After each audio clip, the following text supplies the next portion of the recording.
How do? Welcome back to the Brew Corner. Today is the inaugural brew with the SS Brewtech Kettle. Now I've cleaned everything according to instructions. I've used trisodium phosphate to give it a good clean, get rid of all any residual oil from the manufacturing process, and I've also passivated it with star san as per the instructions. So it should be okay. But I'm reminded of a comment that was made, or a reply to one of my Facebook posts on a homebrew forum, where someone with this same kettle found that their first beer had a very metallic taste to it. Now, I was going to brew one of these recipe packs as my inaugural beer, but to be honest, I'm not sure if I've cleaned it thoroughly enough. I've never used trisodium phosphate before. I'm sure I have, but there's always that lingering doubt, and I don't really want to waste a big recipe pack like this, which comes with all the specialty grains, specialty hops. There's even a specialty yeast, a West Yorkshire ale yeast. I don't want to waste all that. It's just going to taste of metal. So what I've decided to do for this first brew is to make a really simple pale ale, and I'm going to base it actually on the wild yeast pale ale because that was really nice. But I'm not going to use the wild yeast. I'm just going to use a US-05, a normal, just neutral ale yeast. And what I'm actually going to do for the hops is, I found in this book a very simple extract only recipe, no specialty malts required. They use Columbus as the bittering hop, and I've got some 15.8% alpha acid Columbus hops, so I'll use those, about 15 grams of them. And then it doesn't use flavour hops, it just uses aroma, and it recommends about 50 grams of Amarillo. So that's what I'm going to do. The malts will be 1.5 kilograms of pale malt and a kilogram of amber or medium malt. So it's a really, really simple beer. I'm also thinking, as I'm making such a simple beer, I want to experiment a little with some water chemistry. Now, to be honest, I have really good water, very soft, flavourless. But I've heard that that's really good for lager type beers, but it's not especially good for ales, and I'm making an ale today. So what I found in another book, which I've just got down here as well, this is an old book, Brewing Beers Like Those You Buy. This was first published in 1978, and then this is I think it's a 1995 reprint. So it's an old book. But actually that's good, because water chemistry is very complicated, but this gives a really sort of simple starter for 10 guide to how to adjust your pH in the water. Because on page 19 there is a little table there, and it says for hard water or soft water what you need to add just to adjust the pH, or to adjust your water chemistry best suited for the style of beer that you're brewing. And for a pale ale or a bitter like what I'm brewing, it's recommending a teaspoon of gypsum and half a teaspoon of Epsom salts. So I've bought myself some food grade Epsom salts. Notice food grade, and don't use the bathroom salts. I don't think that'll work, but food grade Epsom salts. And I've got myself some gypsum powder, and so I'm going to be adding that to the boil and just see what a difference it makes. I know in the book How to Brew, which for many is the Bible, it does say if you've got good drinking water, you're going to get good beer from it. But I've also heard that if you're doing ales, rather than lagers, you should really think about adding some of this.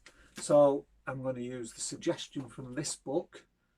It's a tablespoon of, what was it, the gypsum, and half a teaspoon of, no, sorry, a teaspoon of gypsum, half a teaspoon of Epsom salts. I'm going to use that as my starter for 10 and just see what difference it makes. So that's my brew day. That's it. A very, very simple beer, just to make sure I've actually cleaned and everything's fine with this brew kettle. Okay, let's get started. Okay, so here I am. I'm emptying 1.5 kilograms of light dry malt into the water. Just giving it a good stir all the time so it doesn't clump up.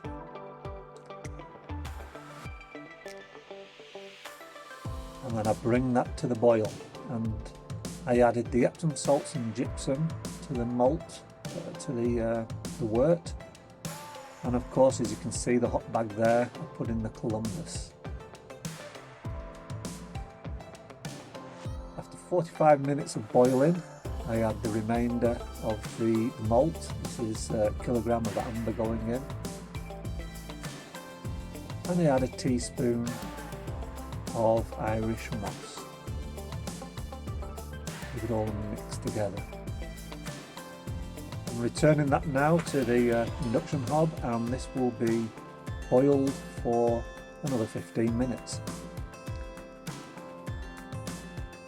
And after 15 minutes, I put in the aroma hops. Now I did change the recipe, I'm using Galaxy, 50 grams of Galaxy, and they'll just steep in there for 15 minutes.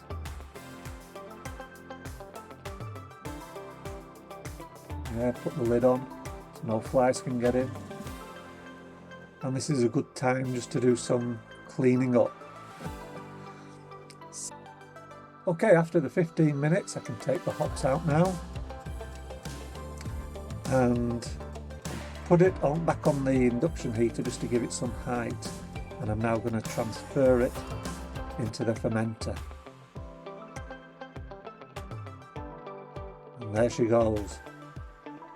There was 10 litres at the end of the boil, so I'm just going to top her up with another 11 litres to give me 21 litres in total.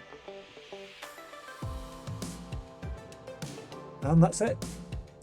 Brew day's over. Just put the lid on there, make sure it's all nice and secure. In goes the airlock, and I'll just let that cool down. Pitching temperature. Well, that was my brew day, and if you've probably noticed I'm in a different shirt. That's because today is the day after. It's a Tuesday today.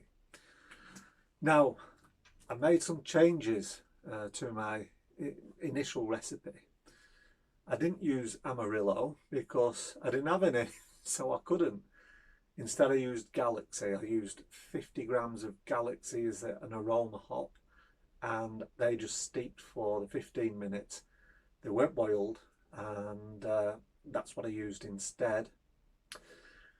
And also, after I'd transferred it into the fermenter and topped it up to 21 litres, I decided rather than use US-05, I would actually use a Kvike yeast. Simple reason is, after I'd topped it up, it was sitting at around about 48 degrees, and about an hour later, or 1.5 hours later, it was still in the high 30s. And I thought, you know what, I'll just put a Kvike into this and start it brewing straight away. So that's what I've done. It's now in the house, and it's fermenting at around about 35 degrees. That's just, yeah, it's gone off like a rocket. In fact, it's not even been 24 hours, and I think it's already past the peak. I think it's starting to calm down now. So we should be bottling on Thursday. When you're watching this, I'll be bottling the beer that you've just seen me make. What I did do a little bit differently this time as well is I used some pure brew. Now this you add when you pitch the yeast, and I'll just read on the side, it tells you what it does. It minimises the impact of chlorine and chloramide in brewing water, which could otherwise cause off flavours. Feeds yeast to support a healthy, strong fermentation and promotes a clean, pure final taste. So you add this when you pitch the yeast. It's not like a Camden tablet where you put it in the water and then boil. You just put this into the fermenting bucket with the yeast. And it does work, because that yeast was having a party this morning. It was really going for it. So I should be bottling that on Thursday. I'm going to keep it at 35 degrees or a high temperature, maybe a high 20s. And based on past experience, I should be able to bottle on Friday night, which means I might be able to do a taste test on Sunday, but we'll have to wait and see. If not, I do have the Stone and Wood Morgan's kit. It's the Morgan's Pacific Pale Ale. It's their sort of clone on an Australian pale ale called Stone and Wood. That should be ready by Sunday, so I can do a review of that if this one's not ready. So there you go. That was my brew day. That's the inaugural brew with the SS Brewtech Kettle. It's worked a charm. There was no metal flavour in the wort. I tasted it when I did a hydrometer reading. The reading, by the way, was 1042.